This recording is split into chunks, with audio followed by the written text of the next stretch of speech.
back with another one. So, follow Memberz, Lil Mister. If y'all don't know, this Lil Durk cousin for real, bro. But he, you know what I'm saying? He's in another gang, op gang. But he's Lil Durk cousin, bro. But let's see his story, bro. Rest in peace, Lil Mister, bro. Follow Memberz. Come on, man, stop playing, bro. June 13th, 2012. You know what I'm Chicago native Antoine Fields, also known. Go ahead, get right with me while we watch this video.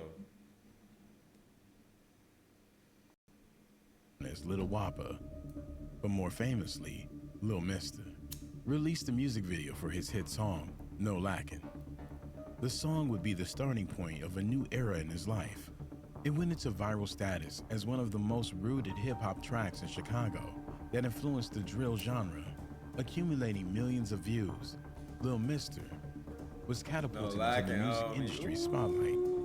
It was his chance to get out of the gang-filled environment he lived in. But before he could ever make the change to a new lifestyle, his life was sadly lost.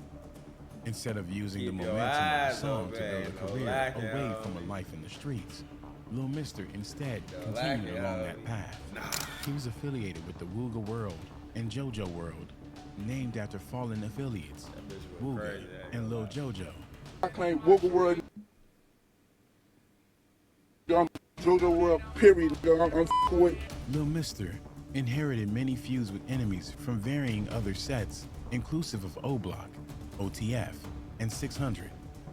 Often getting into verbal and nearly physical confrontations with members like Memo 600, King Von, and who he says was his cousin, Lil Durk. You want to be like my cousin, you know what I'm saying? You want to be like Durk and all this shit. If I call blood, if I hit Whoa. I hit him, huh? You said Durk your cousin? From diss songs to disrespecting each other online, the rivalry escalated as the years passed. Look, Durk, don't diss again, or you a boy. I'ma keep this shit 100. You ain't with the shit, boy. I get out my body, I got bodies. This I'm gon' score and Shaq can't stop me. Then your main I probably hit her. Yeah, yo, homie sister. Even though that's folks' cuz, yeah. Lil Mister was playing a dangerous game because in these types of environments, the possibilities of things escalating is highly likely, given the deep-rooted hatred and the cycle of violence between each gang set. Lil Mister became famous off his viral song and growing catalog, but he remained in the same gang-fueled area and was always in the open for his rivals to see. He would proudly always state where he was and where anyone could find him. His block, as the gangs would refer to their location, was 75th and Stewart. Like, I've been there my whole life. Stewart, I went to Harvard. Shit, I'm from 75th and Stewart. Maybe he felt untouchable. Maybe he began believing the terms of his song, No Lackin', meaning that he cannot be caught off guard by his rivals, and he's always armed for battle. Whatever the case, it appeared Little Mister was being careless and underestimating, or rather forgetting how easily his life could be lost, feuding between gang affiliations. This almost cost him his life several times because his rivals found him within that vicinity. Most notably, around a corner store he frequently hung out. Footage would capture another Chicago rapper by the name of Rico Reckless, barging into the store where Lil Mister was inside and began fighting. Luckily, that was the end of the altercation that time. Another situation occurred where his rival, Memo 600, not only passed in the car recording him sitting on his bike on the street, but also uploaded footage of them chasing him. He would luckily evade capture that time. His rivals knew where to find him and would often drive through his area looking to catch him outside. Lil Mister was no pushover himself. His name was connected to the bloodshed that occurred to his rivals and was known to also be on the hunt for his rivals, one whom he almost inflicted harm upon. Lil Mister and his entourage would locate Memo 600 and chase him, causing him to crash his vehicle and escape on foot. Lil Mister would take to the internet to poke fun at his rival, taunting him after their previous encounters. Yo, hold on 1 second. I want to take a minute to show y'all my merchandise. If you see anything you like, Go ahead and get you some. You'll be out there looking fly, looking fresh. I'm gonna leave a link in the description. Back to the video. Hey, Mimo, you faster than a motherfucker about Joseph Colvin. Yo, fast, boy. Memo 600 would take to his account to confirm what had happened, but said he was outnumbered 4-1, and when he tried to evade, he crashed, so he was left with no other option but to escape on foot. Say I ran from Little Miss to hell, yeah, I ran. They was 4 deep in the car. I ain't trying to run on Lusty out. I try to pull off on their ass. I'm still. You know how you try to hit a corner too fast? I hit the corner too fast. It was all fun and games until the fun and games ended in bloodshed. Friday evening, March 15, 2019. Niggas was 4 deep. Reporters state that 24-year-old Antoine T. Fields, aka Lil Mister, was walking about 7:15 p.m. in the 7400 block of South Harvard Avenue. That's when an eyewitness reports seeing a dark-colored car drive up and someone inside the vehicle firing shots toward Lil Mister. He would get struck in the head and taken to the University of Chicago Medical Center, where he, unfortunately, succumbed to his injuries. Having the fame he accumulated, his passing would echo through the music industry in Chicago when news of his demise was revealed online. Loved ones like J-Dub was filled with grief and anger, addressing those who took the life of his cousin, Lil Mister. He died on the block. It's cool though, but that's too much to say. Man, that me up. It's cool though. It was definitely cool though. The messed up thing about the lifestyle they lived was that according to J-Dub, Lil Durk was also his cousin. Families are forced to choose sides based on where they are, rather than binding together as a family to build a legacy together. Man, I'm my fucking cousin. That's my blood. I ain't trying to none of that shit. That's my real cousin, my same bloodline. For them great niggas is and Durk my cousin too is Lil Mister's passing left the place he lived his life representing in a state of hurt with thoughts of vengeance. Niggas definitely did that. They got the whole block fucked up.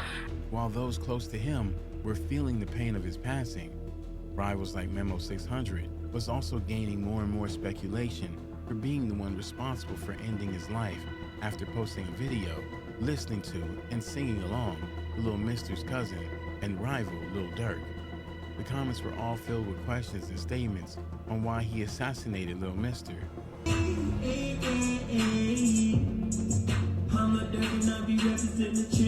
Memo 600 only increased speculation that he was the one responsible for Lil Mister's passing when he posted a video while riding in a vehicle with his friend known as Just Blow 600. In the clip, Memo 600 could be heard alluding to his affiliate Just Blow having a hand in the taking the life of Lil Mister with the phrase, "Just blow, wipe his nose," which in gang term means to assassinate someone. Go and clean him up, Blow. Go and wipe that nigga nose, Blow. Go and clean him up, Blow. Later in the video, curses were commenting on his involvement in Lil Mister's assassination, and his response was one of humor and disrespecting, saying F him, F their dead ass. Y'all ask the police, bro. I don't know nothing about that, bro. Stop asking me that dude, man. Yeah, it's and gone and all that I don't know about that shit. They did that, boy. Out here. Chicago natives and Chicago bloggers chimed in on the homicide of Lil Mister, and they all seemed to collectively agree on what led to his demise. Lil Mister was too loyal to the block. He attained fame, but made the great mistake of not leaving the streets to a safer and better area where he could focus on his music and thrive. He was famous as I'm talking about no lacking. That got a lot of views. He got a lot of views. He was fucking with Soulja Boy. He was almost like the face of Chicago when that no lacking shit came out. And this guy still went to the same corner store getting them chips with cheese and meat, buying them loose squares. Rico Reckless peeped him in the corner store, went in, put knuckles on him. Memo 600 chased them. Remember, it was videos. They seen him on the corner on the bike. Everybody knew where Mister was at. All the ops knew where Mister was at. All the enemies, some of the fans, and his homeboys. But in my opinion, the reason little Mister got caught up and ended up getting his life took, I think he was just too famous to be in that neighborhood anymore. I think he reached the level where He shouldn't been there anymore. Everybody knew where he was at. It's a common cycle where the illusion of remaining true to the streets gives you credibility as someone to respect. The reality is that it's a trap that oftentimes leads to rappers with so much potential losing their lives in the same block which brainwashed them that leaving is something bad for their character.